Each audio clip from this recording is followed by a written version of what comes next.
श्री स्वामी समर्थ. नमस्कार स्वामी भक्तांनो, स्वामी कृपेची छाया या चॅनलमध्ये तुमचं स्वागत आहे. आपल्या जीवन पद्धतीमध्ये आपण ज्या वास्तूमध्ये राहतो त्या वास्तूला खूप महत्त्व आहे. वास्तूतील स्पंदने तेथे राहणाऱ्या लोकांच्या जीवनात सकारात्मक किंवा नकारात्मक बदल करू शकतात. वास्तूतील सकारात्मक वातावरण घरातील लोकांना आनंदी तर ठेवतातच, शिवाय घरामध्ये येणाऱ्या धनसंपत्ती, पैसा यामध्ये वाढ देखील करू शकते. आपण राहत असलेल्या वास्तूमध्ये सकारात्मक बदल करून धन आणि समृद्धी वाढवण्यासाठी असे कोणते उपाय आहेत ते आज आपण या व्हिडिओमध्ये जाणून घेणार आहे.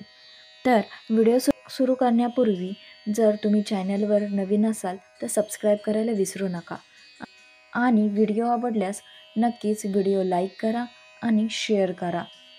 चला तर मग आज असे कोणते उपाय आहेत ते आज पाहूया. 1. दिवे लागण्याच्या वेळेस घरात झोपणे, भांडण करणे, नकारात्मक बोलणे, अपशब्द बोलणे किंवा टीव्हीवर नकारात्मक गोष्टी बघणे टाळावे. 2. घराच्या मुख्य प्रवेशद्वारावर कोहळा असा टांगून ठेवावा की घरात प्रवेश करणारी प्रत्येक व्यक्ती त्या कोहळ्याच्या खालून प्रवेश करेल. कोहळ्यामध्ये नकारात्मक शक्ती कमी करण्याचे गुणधर्म असतात. 3. घरामध्ये तुटलेले फर्निचर, चप्पल, बंद पडलेले घड्याळ, भंग पावलेल्या मूर्ती, रद्दी सामान ठेवू नये. घराचे प्रवेशद्वार नेहमी मोकळे आणि स्वच्छ ठेवावे. 4.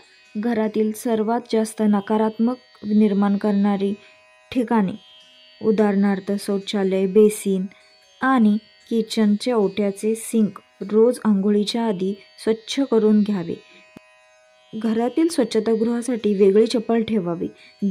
दरवेळी स्वच्छतागृहाचा वापर केल्यानंतर पायावर पाणी घेऊन बाहेर यावे आणि स्वच्छतागृहाचे दार वापर केल्यानंतर उघडे न ठेवता आठवणीने बंद करून घ्यावे. 5. घर हे नेहमी धान्याने भरलेले असावे.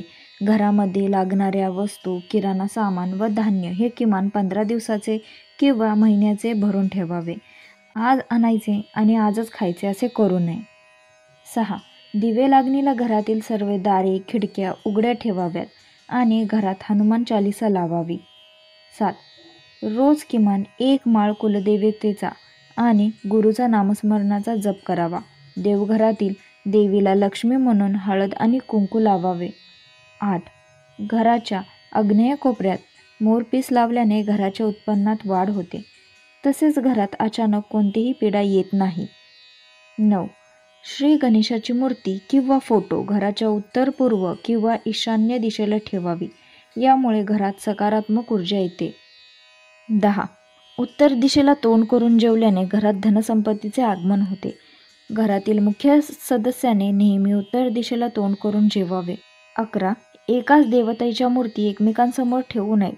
असे केल्याने उत्पन्नाची साधने कमी आणि खर्च जास्त होतो. 12. रोज सकाळी लवकर घर झाडून पुसून स्वच्छ करून घ्यावे आणि फरशी रोज पुसावी आणि फरशी पुसताना पाण्यात थोडे खडे मीठ घालावे. 13.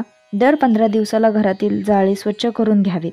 घरातील सगळ्या बेडशीट किमान आठवड्याला बदलाव्यात. सगळे पडदे दर 2 महिन्यांनी धुवावेत. दरवाजाला लावलेले सुकलेल्या माळा, निर्माल्य, केर कचरा योग्य वेळी काढून टाकाव्यात. 14.